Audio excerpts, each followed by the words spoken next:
கடகராசிக்கான இந்த வார நவம்பர் 10 முதல் 16 2025 பலன்கள் என்னன்னு வேகமா பார்க்கலாம். இந்த வாரம் உங்க ராசிலேயே குருவும் புதனும் வக்கரமா இருக்காங்க. அதாவது கொஞ்சம் பின்னோக்கி போற மாதிரி. இதனால சில விஷயங்கள் கொஞ்சம் மெதுவா நடக்கலாம், இல்லைன்னா பழைய விஷயங்களை யோசிக்க வேண்டியிருக்கும். சரி, என்ன நடக்குதுன்னு பார்ப்போம். முதலாவது, வேலையில உங்க திறமை, புது யோசனைகள் நல்லா வரும். ஆனா புதன் வக்கரத்தால ஆபீஸ் பேச்சுவார்த்தை, டீலிங்ஸ்ல கொஞ்சம் கவனமா இருங்க. சின்ன தாமதம் வரலாம். வேலை கொஞ்சம் ஜாஸ்தியா இருந்தாலும் உழைப்புக்கேத்த பலன் நிச்சயம் உண்டு.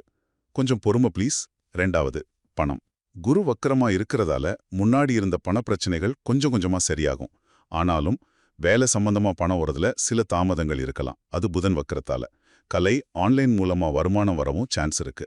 மூன்றாவது, காதல் மற்றும் கல்யாணம். உறவுகள்ல ஃபீலிங்ஸ் கொஞ்சம் அதிகமா இருக்கும். புதுசா ஒரு ஈர்ப்பு வரலாம், இல்லனா பழைய உறவுகள் மீண்டும் இணையவும் வாய்ப்பு இருக்கு. கல்யாணம் ஆனவங்க புதன் வக்கரத்தால வரக்கூடிய சின்ன சின்ன தவறான புரிதல்களை தவிர்க்க பாருங்க. நாலாவது, குடும்பம் மற்றும் ஆரோக்கியம். குரு வக்கரத்தினால வீடு, குடும்ப சம்பந்தமான விஷயங்கள்ல சில நல்ல மாற்றங்கள், சீர்திருத்தங்கள் வரலாம். உங்க குழந்தைங்க திறமையா இருப்பாங்க, ஆனா உங்களுக்கு கொஞ்சம் டயர்டா, ஸ்ட்ரெஸ்ஸா இருக்கலாம். வயிறு சம்பந்தமான பிரச்சனைகள் வர வாய்ப்பு இருக்கு. பயணங்கள்ல கவனமா இருங்க, முக்கியமா தாயாரின் உடல் நலத்துல அக்கறை காட்டுங்க. அஞ்சாவதா, சில அதிர்ஷ்ட குறிப்புகள். உங்கள் லக்கி டேட்ஸ் நவம்பர் 11 மற்றும் 15. லக்கி கலர் வெள்ளை, நம்பர் 2. திங்கள்கிழமை சந்திரனை வழிபடுவது கூடுதல் பலன் தரும்.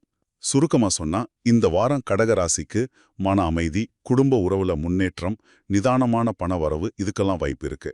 குரு வக்கரமா இருக்கிறதால பழைய திட்டங்கள் அல்லது பாதைகள் முக்கியத்துவம் பெறலாம். நம்பிக்கையோடு செயல்படுங்க.